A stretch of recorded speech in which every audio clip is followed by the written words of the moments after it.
Olá pessoal, tudo bem? Aqui é o professor Álvaro, então vamos para mais uma aula. Bem, pessoal, hoje nós vamos dar continuidade com a parte de anti-inflamatórios, né? Nós tínhamos iniciado na última aula, tínhamos falado sobre anti-inflamatórios, no caso não esteroidais. Hoje vamos falar sobre os anti-inflamatórios esteroidais, ou mais conhecidos como corticoide ou glicocorticoide, normalmente, tá? Então, hoje vamos falar basicamente sobre isso, as aplicações e tudo de mais novo que você possa ver no mercado. Normalmente, quando fala desses corticoides, você já deve ter ouvido muito, né? Acho que muita gente já tomou muita. Na verdade, quem não tomou nunca um corticoide? É a pergunta, tá? Então, normalmente a gente vai observar que temos vários no mercado, no caso, né? A gente pode até ver esse aqui que eu coloquei, alguns dos mais conhecidos, obviamente, né? A gente vai conhecendo conforme você vai trabalhando mais nessa área, no caso, né?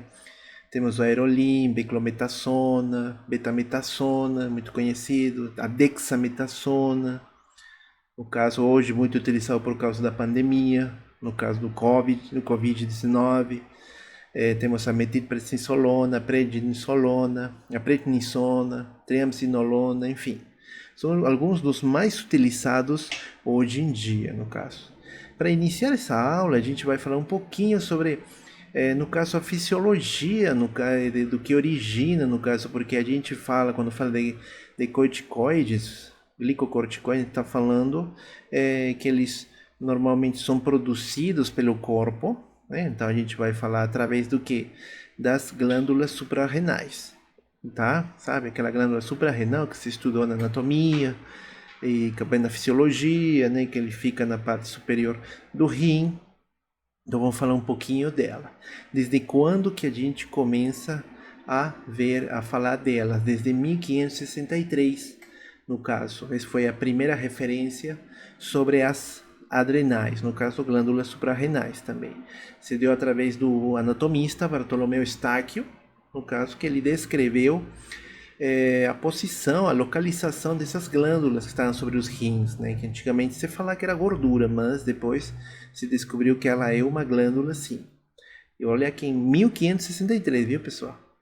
Depois passamos para 1855, no qual, né, o cientista professor Addison, no caso Thomas Addison, ele descobriu que no caso tinha uma deficiência provocada pela destruição dessas glândulas suprarrenais. Ele descobriu em animais de experimentação que eles morriam após terem sido extraídas ou removidas essas glândulas suprarrenais. Então isso levou, no caso, despertou interesse nessa área, no caso. Já chegou em 1930, que se deu, né, no caso, os processos das primeiras separações, no caso de alguns compostos provenientes, no caso dessa glândula suprarrenal, que é a cortina, a gente vai falar bastante dela, né, cortina ou lipocortina, e a adrenalina. Esse mesmo ano, né, o pesquisador, o cientista Cushing, no caso, descreveu um quadro que a gente chamou de hipercortisonismo, ou seja, um excesso, no caso desses corticoides, né, e observou a existência de uma relação com a hipófise e a glândula adrenal, né? Obviamente, né, umas teorias que depois se concretizaram entre essa relação, ou seja, que a hipófise, uma glândula endócrina, ela controlava as glândulas suprarrenais ou adrenais, no caso. Já em 1945, temos o Hentsch, que ele fez uma descoberta, no caso, muito importante na sua época, que ele viu que pacientes, principalmente mulheres que tinham artrite reumatoide e que depois se tornaram ictéricos, ou no caso de mulheres que engravidaram, teve um aumento na melhora dos sintomas, ou seja, contra a artrite reumatoide. Melhorou, você sabe, a artrite reumatoide é uma inflamação crônica, né? Que é produzida pelo próprio corpo mesmo. Aí a teoria ou a hipótese que se trabalhou naquela época foi por causa de uma hipersecreção adrenocortical que se deu praticamente quando o paciente se tornou ictérico ou, no caso, a mulher que engravidou. e melhorou o quadro de artrite reumatoide. 3 anos mais tarde, no 48, o Rent tratou pacientes que tinham essa artrite reumatoide usando a cortisona. No caso que ela já tinha sido extraída, no caso, já tinha sido sintetizada. E aí foi nos primeiros passos, a partir de 1948, os primeiros inícios do tratamento, no caso da inflamação, no primeiro quadro com artrite reumatoide, e através de corticoides, praticamente da cortisona, que foi a primeira no caso. Em 52, o outro pesquisador, o cientista Atwood, purificou, no caso, o hormônio ACTH, né, que no caso, se vocês lembram, é o hormônio liberador de corticotrofina. Tá, pessoal? Então esse é um breve histórico referente a como a gente começou, né, com essa parte do que hoje a gente chama farmacologia, no caso dos anti-inflamatórios esteroidais. Mas o que é essa glândula, né? Vocês podem observar aqui essa glândula presente, no caso, né, essa daqui, a glândula suprarrenal, que ela está localizada, né, na parte superior dos rins, tá?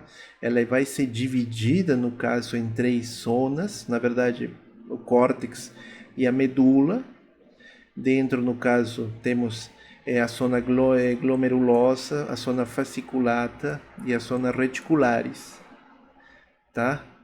E aqui temos uma imagem como seria o histológico. Mas para que serve essas glândulas adrenais? Secretam hormônios, obviamente a gente vai falar disso, que ajudam a regulação do estresse e o metabolismo e suplementam outras glândulas também, né? Como no caso a gente vai ver, né? Sistema reprodutor num primeiro momento, pâncreas em outro momento. Temos aqui o corte histológico, como tínhamos falado, né? Lembra esse pedacinho que estava aqui, né? Que eu marquei aqui de amarelo, ele tornou ele grandão, né? E aí observamos, no caso, que esse córtex, que ele está dividido em zona glomerulosa, zona fasciculada e zona reticulada. Cada uma dessas zonas, né, você percebe que elas são diferentes, né? Elas não são tão iguais. Obviamente, ela tem uma cápsula, essa glândula suprarrenal, né, uma cápsula serosa, uma camada serosa que envolve ela. Depois tem essa do córtex, a parte mais externa, formada uma camada glomerulosa, na qual ela sintetiza ou dá origem aos mineralocorticoides. Por exemplo, a aldosterona. Então tem a produção de aldosterona.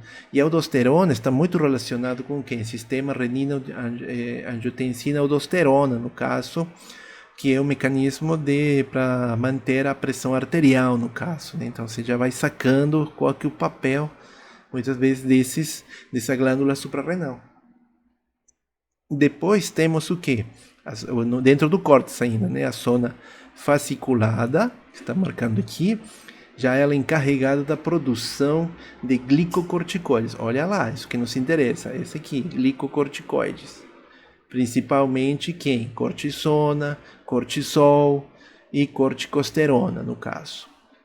Depois temos a zona reticulada, ainda dentro do córtex, que se encarrega, no caso dos hormônios sexuais, basicamente andrógenos e estrogênios. E por último, a medula, né, a última região, a parte mais interna, na qual se tem o desenvolvimento de catecolaminas, normalmente, né?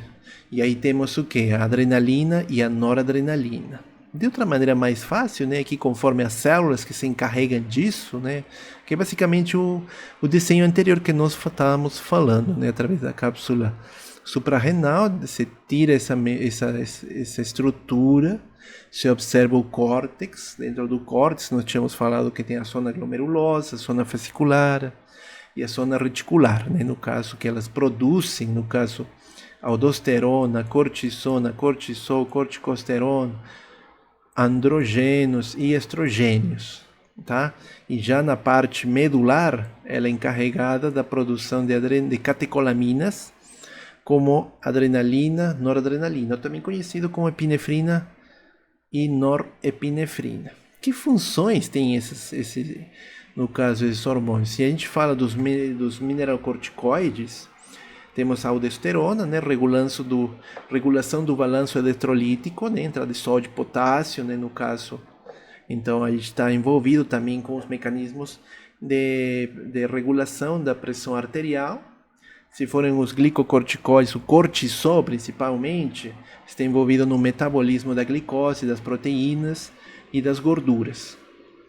É também um potente efeito anti-inflamatório e imunossupressor, né? O que é uma coisa diferente dos corticoides, que eles têm um potente efeito anti-inflamatório e também imunossupressor, diferente dos anti-inflamatórios não esteroidais que nós tínhamos falado, que eles não têm esse efeito. Eles também trabalham com outros órgãos, né? Suplementam alguns outros órgãos, como a gente falou, né? Esteroides sexuais, no caso, nessa produção de estrógenos e andrógenos, que estão envolvidos nos caracteres sexuais secundários, né? Agora, uma deficiência, no caso, ela vai nos provocar o quê? Uma deficiência vai nos provocar, uma deficiência de quê, né? Na verdade, de corticosteroides, vai provocar uma doença chamada doença de Addison. Lembra que tínhamos falado no histórico do Thomas Addison? Que ele tinha feito um experimento em animais que retirava a glândula suprarrenal e eles morriam aos poucos dias. Então, ele falou que definiu que a deficiência na produção do corticosteroides ele provocava essa doença de Addison, que ela se caracteriza, basicamente, por fraqueza muscular, pressão arterial baixa, depressão, anorexia, perda de peso e hipoglicemia, no caso, né? Como lembra que tinha um efeito, falei, imunossupressor, né? Também, então, pode trabalhar com esses tipos, no caso, de características dessa doença de Addison, que está dada por causa da deficiência na produção de corticosteroides. Agora, o excesso, o aumento desses corticosteroides, no caso, eles vão provocar no que a gente chama um quadro clínico, que a gente chama de síndrome de Cushing. Essa síndrome de Cushing, lembra que a gente tinha falado até do Cushing também, né? Que ele observou isso, né? Essa síndrome pode ser causada pelo aumento, né, a hipersecreção das glândulas suprarrenais ou pela administração prolongada de forma direta dos glicocorticoides, ou seja, os exógenos, né, no caso. Professor, mas e para acontecer isso de maneira endógena, obviamente mais difícil do que produzir esse síndrome de Cushing por causa da administração exógena, já que é prolongada no caso, né? E aí a gente vê que tem uma produção excessiva de mineralocorticoides, né? Basicamente é aldosterona, e isso vai provocar um problema nos distúrbios do equilíbrio nas bombas de sódio e potássio presentes nas membranas celulares das células, né, no caso. Como se dá essa síntese e liberação de maneira, no caso, endógena? De forma endógena, no caso, tem uma liberação que a gente chama de liberação basal desses glicocorticoides, que ele se dá entre 10 a 20 miligramas por dia. Isso aí é um ponto importante, porque o horário que se produz essa concentração, esse aumento dessa concentração de corticosteroides endógenos, se dá nas primeiras horas da manhã, ou seja, tem maior concentração plasmática desses glicocorticoides endógenos, no caso, aproximadamente entre 6 a 8 horas, no caso, da manhã. E conforme o dia, né, ela vai diminuindo até chegar à noite. Por isso que à noite, você sente, no caso, que algumas dores se agudizam, né? À noite você pensa, nossa, você passa mal mais à noite. Por causa de quê? Que você tem uma liberação e uma baixa na síntese dos glicocorticoides endógenos, aqueles produzidos pelo corpo. Então, por isso dói mais à noite, né? Agora, quando é produzido pela manhã, né, no caso de maneira endógena, é também importante, porque nesse horário você pode aplicar administração de glicocorticoides exógenos, para aumentar mais a taxa e que a duração do efeito seja mais prolongada ainda. Tá? Outra coisa interessante, os glicocorticoides endógenos são transportados no plasma, no caso, então, lembra, né? transportados no plasma. Então eles precisam de o quê? De uma proteína de transporte. Lembra que tínhamos falado, né? Então, por exemplo, a globulina, no caso, e a albumina, para poder eles viajarem tranquilamente pelo plasma, no caso. Porque, queira ou não, né, eles são moléculas muito grandes. Então, como tem essa relação dessa parte adrenal? Lembra que tínhamos falado que tinha sido descoberto que ela tinha uma relação com a parte da hipófise, obviamente, né? E se a gente fala dessa parte da hipófise, a gente tem que falar, obviamente, do hipotálamo. No caso, a gente fala que cada hormônio da hipófise anterior é regulado por um fator de liberação específico do hipotálamo, todo tipo, né? Que vai trabalhar. Ou seja, quem manda é o hipotálamo, no caso, nessa hipófise. Aí o controle de liberação desses fatores é realizado por mecanismos de retroalimentação, através da produção, no caso, dessas corticotrofinas, que é a CTH, que é o fator de liberação de corticotropina. Tá? E essa CTH vai ser secretada pela hipófise anterior, no caso, aí vai regular a produção ou a liberação, na verdade, de glicocorticoides pelo córtex da suprarrenal, né? Então, se está fazendo sentido essa parte, né? Quem manda é o hipotálamo. O hipotálamo vai mandar a quem? Vai mandar a hipófise. Essa hipófise vai ter o controle, no caso, dessa liberação desses fatores. No caso, que liberação de quê? Da corticotropina, do ACTH. E quando libera essa corticotropina, esse ACTH, aí vai ter uma liberação dos glicocorticoides por parte do córtex suprarrenal. Entendeu, pessoal, como é que é a hierarquia? Tem uma hierarquia, obviamente, né? Tem um passo a passo de como tem essa liberação, no caso desses glicocorticoides endógenos, viu, pessoal? Aí tínhamos falado dessa corticotropina, né, no caso. Que vai fazer essa corticotropina, né, ou mais bem falado, a CTH? Ela estimula a síntese e a liberação de glicocorticoides, por exemplo, a hidrocortisona, né? Também vamos ter o fator de liberação de corticotropina, no caso, o CRF, bastante conhecido, no caso, na qual também vai regular a liberação de corticotropina e vai ser regulado por fatores neurais, no caso.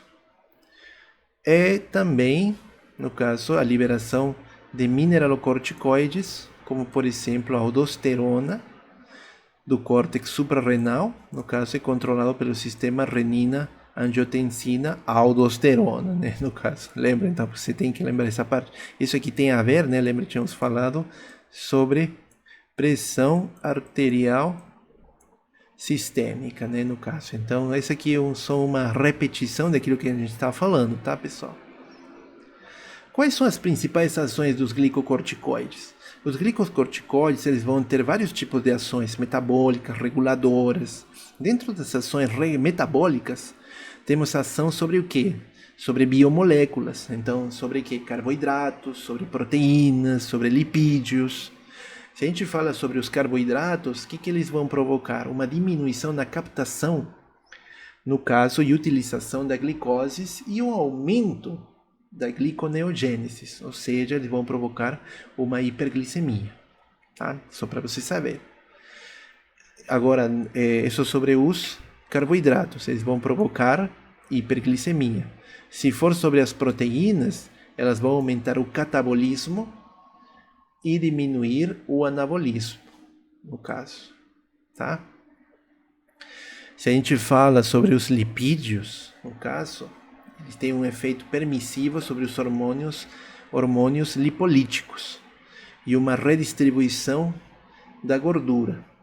Obviamente, isso se relaciona bastante com o síndrome de Cushing. Ou seja, aqui se você tem um excesso, no caso, né, de glicocorticoides, né, vão provocar esse síndrome de Cushing, porque essa gordura principalmente vai se manifestar na parte abdominal, nesse síndrome de Cushing presente. Então esse é o que? Um problema dado um excesso dos glicocorticoides, o uso das ações do glicocorticoide nas ações metabólicas, tá? Pessoal que provoca esse síndrome de Cushing.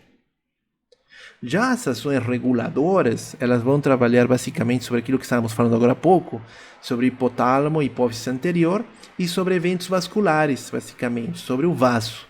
O primeiro que a gente vai falar, né, sobre o hipotálamo e a hipófise anterior, no caso, tínhamos falado, tem uma ação de retroalimentação negativa, né, que vai resultar na diminuição da liberação de glicocorticoides endógenos, tá?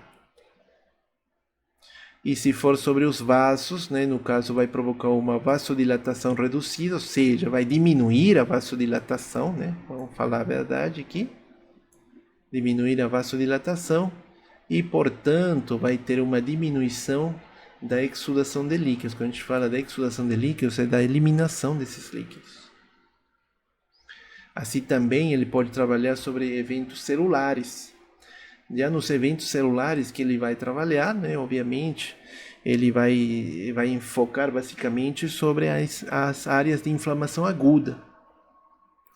E aí vai diminuir, no caso, a entrada, né, o influxo da atividade dos leucócitos. É a entrada de que, no caso, nessa área? Na entrada de células, como por exemplo os leucócitos. Você sabe, né, que os leucócitos, eles estão encarregados de aumentar os processos de inflamação. Então, esses glicocorticoides, eles vão regular isso.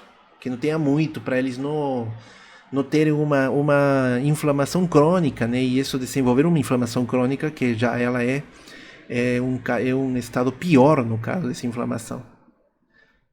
E se for já desenvolve, né, na inflamação crônica, no caso tem uma diminuição da atividade nas células mononucleares. A gente está falando da principal, que são os macrófagos. Vai ter uma diminuição da proliferação de vasos sanguíneos. Então ela vai diminuir também o que? A angiogênese e também a diminuição dos fatores de crescimento. E isso leva ao que? Diminuição da fibrose, ou seja, de um processo de cicatrização. Então ela vai interromper os processos de cicatrização de feridas? Vão, com certeza.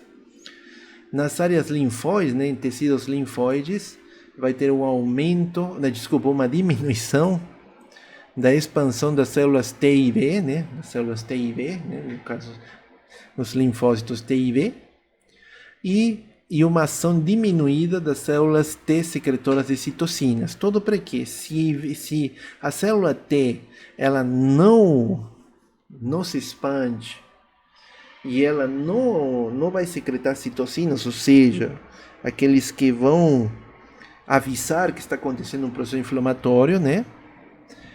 Isso fariam os glicocorticoides endógenos, no caso. Isso queira ou não também os exógenos. Outra é sobre os mediadores inflamatórios e imunes. Eles vão trabalhar sobre eles, diminuindo, né? Todo é diminuir, pessoal, tá? A produção e ação de citocinas, tínhamos falado agora há pouco, incluindo muitas interleucinas, né? Fator de necrose tumoral gama, o GM-CSF, no caso, todo diminuição da produção de eicosanoides, diminuição da produção de imunoglobulinas G, a diminuição dos componentes do complemento do sangue, tá? Então pensa que ele está mexendo com o sangue, no caso com imunoglobulina, sistema imune, já que são imunossupressores, eicosanoides, enfim, fatores no caso de crescimento. Já os efeitos globais que elas vão ter, no caso, vai ter uma diminuição da inflamação crônica, obviamente, né? Isso é bom. E nas reações autoimunes, provocadas por alguns tipos de doenças, como tínhamos falado agora há pouco, da artrite reumatoide. Entretanto, ocorre também deteriorização da cicatrização, né? Já tínhamos falado, né? Ele vai inibir a vasodilatação, ele vai inibir alguns fatores de crescimento, ele vai diminuir a fibrose, enfim. Aí também vai ter uma queda nessa cicatrização. e diminuição nos aspectos protetores da resposta inflamatória, enfim, de forma geral, né, nos efeitos globais, ou aquilo que a gente tem que resgatar, tá? Bem, nesta figura que eu estou apresentando aqui para vocês, era o que nós tínhamos falado agora há pouco, né, no caso. Na aula passada, nós falamos sobre o Sainz, né, que ele trabalha sobre que? Inibindo o quê? Ciclooxigenase, não é? COX-1, COX-2, beleza. Só que agora que estamos falando dos anti-inflamatórios esteroidais, já a coisa muda. Ela vai mudar, pessoal. Tá? Então, onde vai trabalhar, basicamente, de maneira importante, o que?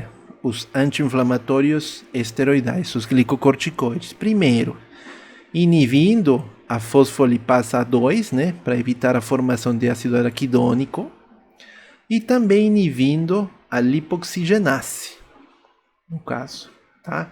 Então isso, não esqueçam isso, pessoal, isso aqui é muito importante, porque olha o que ela vai desencadear. Ao inibir essas enzimas, né, na verdade são enzimas que estão inibindo a lipox e a fosfolipase A2, você inibe, no caso, a produção de citocinas, no caso, né? Lembra que tínhamos falado do Sainz, que era prostaglandinas? Já aqui, no caso, nos corticoides, já é outro tipo, no caso, de citocinas presentes, a citocina LTB4, a LTC4, a LTD4 e a LTE4 também, que elas estão envolvidas com o quê? Com broncoconstrição, com vasodilatação, quimiotaxia de células polimorfonucleares, ou seja, células de defesa, leucócitos. Elas normalmente aumentam a permeabilidade celular, vascular. Então, quando você freia elas, tudo isso aqui some. Tudo isso aí vai sumir, isso vai acabar. Embora, né, você vai ter um efeito anti-inflamatório, mas você vai ter como consequência a perda dessas funções aqui presentes. Beleza, pessoal? Vamos lá para a próxima. Então, esses corticoides, eles são moléculas, um conceito mais claro, né, são moléculas que ativam os receptores dos hormônios produzidos pelas glândulas adrenais, ou seja, receptores GC, receptores de glicocorticoides. Só que dependendo o caso, e temos os corticosteroides naturais, né? O que a gente tinha falado, os endógenos, que são produzidos pelo córtex da adrenal, e temos os corticosteroides semissintéticos, ou seja, os exógenos, que são análogos estruturais dos naturais. A aplicação clínica deles, obviamente, né, dentro das várias que elas têm, tem terapias de reposição, imunossupressão pelos efeitos que nós já tínhamos comentado um pouquinho, o efeito anti-inflamatório potente, o efeito antialérgico. Obviamente, isso se baseia muito na dosagem. Se baseia muito na dosagem que vai se trabalhar.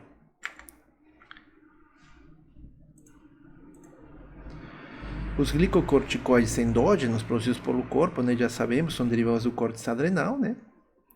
Através de um efeito, eles têm, para explicar aqui, porque eu repeti novamente, porque eles têm um efeito metabólico pleotrópico. Como que se fala esse efeito metabólico pleotrópico? E quando o que? No caso, a gente fala, está relacionado com a genética, né? No caso em que um único gene possui controle sobre as manifestações de várias características. Então, lembra que eu te falei, os glicocorticoides, eles têm vários tipos de efeitos, né? Imunossupressor, antialérgico agora. Isso se deve a esse efeito pleotrópico, metabólico pleotrópico, também chamado, né, pleiotrópico também, efeito pleotrópico, tá? E podemos ver, né, os efeitos que já tínhamos falado, né, os efeitos metabólicos, glicogênese, gliconeogênese, catabolismo de proteínas, também no anabolismo, a lipólise. Aí também ela vai aumentar, no caso, essas taxas de gliconeogênese através da formação de tecidos estrepáticos. aumenta o glicogênio hepático, o que vai levar a uma hiperglicemia, no caso. E isso provoca, no caso, aumento da liberação de insulina por causa do pâncreas, através das células beta-pancreáticas. Tá? Vai ter uma diminuição da expressão do receptor de insulina pelas células-alvo e uma diminuição da absorção de glicogênio pelos tecidos presentes. Assim também, né, como tínhamos falado, entre os efeitos metabólicos, ela vai ter uma diminuição da síntese de proteína nos tecidos. Então vai ter o quê? Uma perda de massa muscular, vai ter um aumento do catabolismo de proteínas, né? Lembra que tínhamos falado disso, né? O que isso vai levar ao aumento da concentração de proteínas no fígado e no plasma. E já não mais, né, no músculo, né? Isso vai levar a uma atrofia muscular, o que ela vai provocando, né? Lembra que tínhamos falado o aumento dessa lipólise provocada pelos glicocorticoides, né, devido que a essa quebra de ácidos graxos, de gordura, basicamente, que vai ser mobilizada para onde? Para o fígado. Que outros efeitos metabólicos também tem, né, dentro dos que a gente falou, né? Antagonismo da liberação ou do efeito do hormônio antidiurético também, né? Então ele bloqueia o efeito do hormônio antidiurético, né? Que ele mantém a diuresis no corpo, então leva para um inchamento, por isso você pode explicar o porquê acontece esse inchamento. Aí também uma diminuição da absorção intestinal, aumento da secreção de ácido gástrico, atrofia cutânea, isso a gente vai ver mais que tudo, né? Porque pode provocar o que a gente chama de hirsutismo, que é um aumento de pelos na face ou em diferentes regiões do corpo, uma produção baixa e natureza alterada da mucosa gástrica, né? Alterado mucogástrico, desculpa, um aumento da mobilização de cálcio dos tecidos, o que leva a uma perda, né? Na verdade, tem uma queda de cálcio, tá? De cálcio e tem também inibição do crescimento de condrócitos, o que impede, né, a formação de cartilagem, né, no caso. Imagina, né, durante um processo de cicatrização, né, o que vai envolver. Esses glicocorticoides, quando eles aumentam, né, elas vão provocar uma diminuição do hormônio liberador de corticotrofina, né, já tínhamos te falado, a diminuição do hormônio adrenocorticotrófico ou adrenocorticotropina. No caso, também, né, vai mexer com o eixo hipotálamo pituitário, hipófise hipotalâmica, né?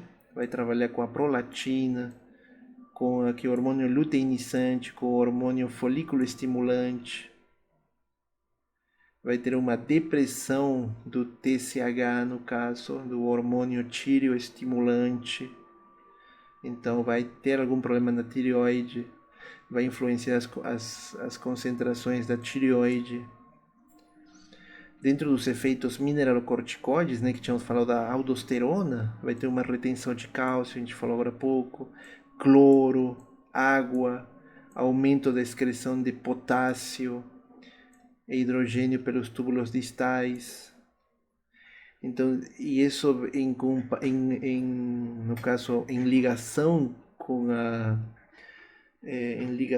a parte do problema com o hormônio antidiurético, vão levar esse pessoal a ter uma falta, um inchaço, a formação de edema, retenção de líquidos e aumento dessa pressão arterial. Os efeitos anti-inflamatórios, no caso, né, esses são bastantes, né, numerosos. Eles, além de ter uma produção endógena, né, que é normalmente regular negativamente durante a resposta inflamatória, ela prevê efeitos indesejáveis, no caso.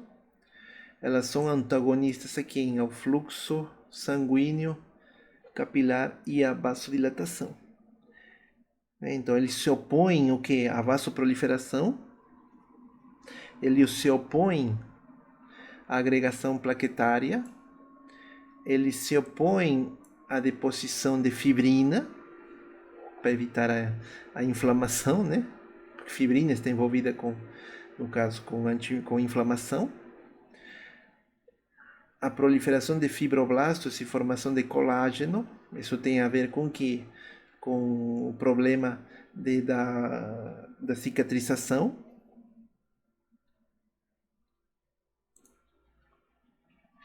Beleza, pessoal? Então, basicamente seria essa nossa aula de hoje, né? A gente vai continuar porque ainda tem mais coisinha para falar. Basicamente, hoje abordamos essa parte da fisiologia, fisiopatologia, no caso da origem desses glicocorticoides, tá? Já vamos entrar mais, no caso, a questão do fármaco na nossa próxima aula, tá, pessoal? Deixo aqui só para falar para vocês, vocês entrem no canal, essa aula vai estar lá no meu canal. Se inscrevam lá, tá? Para que chegue a notificação das aulas que estão chegando e o material que eu posto no meu canal. Tá bom, pessoal? Aqui eu tô as referências, tá? E muito obrigado. Até mais.